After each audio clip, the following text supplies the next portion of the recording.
Hello everybody, good morning. সকাল সকাল ব্লিঙ্কিট থেকে অর্ডার করে নিয়েছি অনেক কিছু, সব দেখাতে পারিনি তোমাদেরকে, সবে ম্যাগিটাই দেখালাম। আর এদিকে বরকে এখন খেতে দিয়ে দিয়েছি।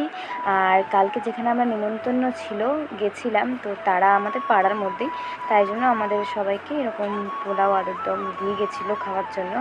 রাত্রিবেলায় দিয়ে গেছিলো, তো সকালবেলায় রেখে দিয়েছিলাম খাবো বলে।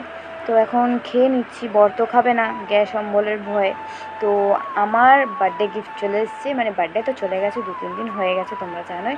তো লেট বার্থডে গিফট, তো যাই হোক, লেট যতই হোক এসছে তো, মানে এটা আমার খুব কাজের দরকারই একদম। মানে আমি যেহেতু ল্যাপটপে কাজ করি তোমরা জানোই, তো তার জন্য আমার হেডফোনটা মাস্ট দরকার।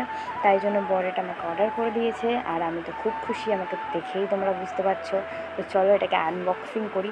আর এটা এতটা ছোট না, মোবাইলে যখন অর্ডার করেছিল, মানে আমি পিক দেখলাম তখন যে মনে হলো অনেকটা বড়, তারপরে এত মানে কুট্টি একদম ছোট্ট, মানে কানে দিলে বোঝাও যাচ্ছিল না। তো দুপুরবেলা লাঞ্চে চলে এসেছি। এখানে কি ভাজা ছিল মনে নেই অতটা, আর ডিমের ঝোল, চিকেনও ছিল, চিকেন খেয়ে নিয়েছি। তো চলো ভাতটা খাওয়া যাক এখন। তো আজকে ডিমের ঝোলটা খুবই সুন্দর ইয়ামি হয়েছিল। আর বড় ওখানে খাচ্ছে আর ভিডিও করছে, ও যেহেতু ব্লগ করে, দুজনে আমরা আলাদা আলাদা ব্লগ করি, কিন্তু দুজনকেই আমরা দেখাই। তো এখানে চলো একটু আলু একটু ডিম নিয়ে মাখিয়ে খেয়ে নিই। আর তোমরা অনেকেই দেখো, ভালোই ভিউ পড়ে মোটামুটি, যেরকম শুরুতে পড়ে, কিন্তু তোমরা তো সাবস্ক্রাইব করো না, এগুলো কিন্তু ঠিক না। আমাকে সাপোর্ট করলে তবে তুমি আগে এগাতে পারবো। আর কাজের মাঝখানে একটুখানি চা করে নিচ্ছিলাম, একটু দুজন মিলে চা খেলাম। আর ভিডিওটি ভালো লাগলে চ্যানেলটাকে সাবস্ক্রাইব, লাইক, কমেন্ট, শেয়ার করে দেবে। টাটা।